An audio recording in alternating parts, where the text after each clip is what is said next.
4 विद्वान इकट्ठे रह जाएं, बहुत मुश्किल है। आप ठहरा के देख लेना,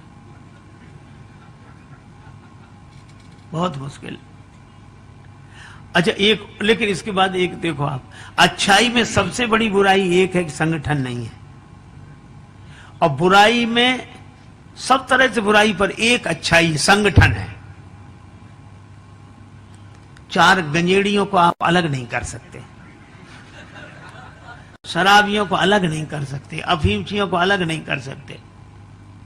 अच्छा, अलग करने पर ही सारा झगड़ा है, पर चाहे जितना हो लेकिन शाम को फिर इकट्ठे हो जाएं। और वो तो कहते हैं दम भाई सो निज भाई, और भाई घिसेड़ पिसेड़। हाँ, जाते रह नहीं पाते महाराज, शाम तक ढूंढ ही लेंगे। हम कई बार सोचते थे कि ऐसा क्यों। एक राजा के यहां 2 विद्वान आए, राजा ने दोनों का बड़ा स्वागत किया। एक बैठा, दूसरा गया स्नान के लिए। तो राजा ने कहा कि आप तो बड़े विद्वान हैं, ये आपके साथ ये भी तो विद्वान होंगे। बोला काहे का विद्वान, बैल है, 1 से 2 अच्छे इसलिए हम लिए फिरते हैं।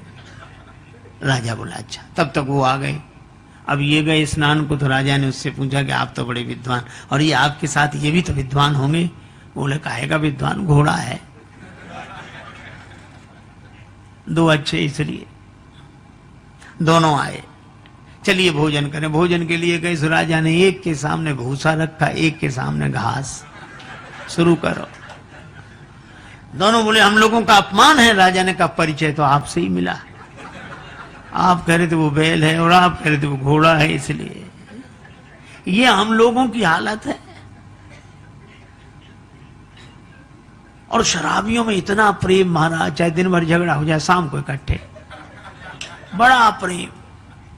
अच्छा, मैं समझ नहीं पाया कि ऐसा क्यों होता है, तो मुझे एक ही बात लगी कि गंजेड़ी, भंगेड़ी, अफीमची, शराबी, इनको लोग गाली देते हैं, अपमान करते हैं, और विद्वानों का सम्मान करते हैं, है ना, प्रणाम करते हैं, आरती उतारते हैं, पूजा करते हैं, विद्वान है। और जो नशे वाले हैं इनका विरोध करते हैं, गाली देते हैं। और ये स्वाभाविक नियम है। सम्मान आदमी अकेले पाना चाहता है और अपमान मिलकर भोगना चाहता है। अपमान हो, ये भी साथ थे, ये भी साथ थे, ये भी साथ थे, यानी अपमान में हम सब शामिल हैं और सम्मान में हम अकेले। यही हम लोगों की सबसे बड़ी विडंबना है।